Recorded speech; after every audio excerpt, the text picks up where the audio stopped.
मेरे बच्चे बड़े हो गए हैं और हम अकेले हो गए हैं। बिस्तरों पर अब सिलवटें नहीं पड़ती, ना ही इधर उधर बिखरे हुए कपड़े हैं। रिमोट के लिए भी अब झगड़ा नहीं होता और ना ही खाने के लिए होती हैं फरमाइशें। मेरे बच्चे बड़े हो गए हैं और हम अकेले। सुबह जल्दी उठने की अब नहीं होती कोई मारामारी। घर भी बहुत बड़ा और सुंदर दिखता है, पर हर कमरा बेजान सा लगता है। अब तो वक्त काटे नहीं कटता। बचपन की यादें कुछ दीवार पर फोटो में सिमट गई हैं। मेरे बच्चे अब बड़े हो गए हैं और हम अकेले। अब मेरे गले में कोई नहीं लटकता और ना ही घोड़ा बनने की जिद होती है। खाना खिलाने के लिए भी अब कोई चिड़िया नहीं उड़ती।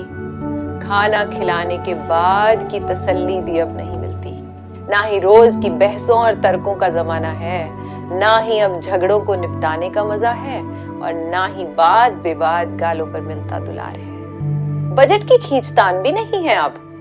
क्या कहूं, मेरे बच्चे बड़े हो गए हैं और हम अकेले हो गए हैं। पलक झपकते ही जीवन का स्वर्ण काल निकल गया, पता ही नहीं चला। इतना खूबसूरत एहसास कब पिघल गया। तोतली सी आवाज में हर पल उत्साह था। पल में हंसना, पल में रो देना। बिसाख था, गालों पर उमड़ता प्यार था।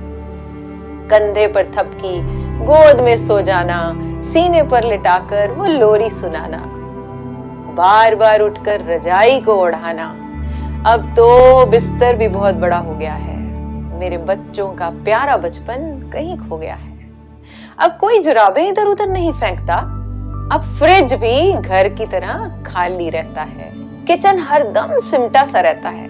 अब हर घंटी पर लगता है कि शायद कोई सरप्राइज है और बच्चों की कोई नई फरमाइश है। अब तो रोज मेरी सेहत फोन पर पूछते हैं, मुझे आराम की हिदायत देते हैं। पहले हम उनके झगड़े निपटाते थे आज वे हमें समझाते हैं। लगता है अब शायद हम बच्चे हो गए हैं। मेरे बच्चे बड़े हो गए हैं और हम अकेले हो गए हैं। ये कहानी हर घर की है। इस पोएम को, इन लाइंस को सब तक पहुंचाएं। राधे राधे। मित्रजनों, जन कल्याण हेतु हो रहे पुण्य कार्यों में व समस्त मानव जाति को स्वस्थ रखने की दिशा में हम योग संस्थान को सहयोग देने के लिए आप इस वीडियो को शेयर जरूर करें। राधे राधे।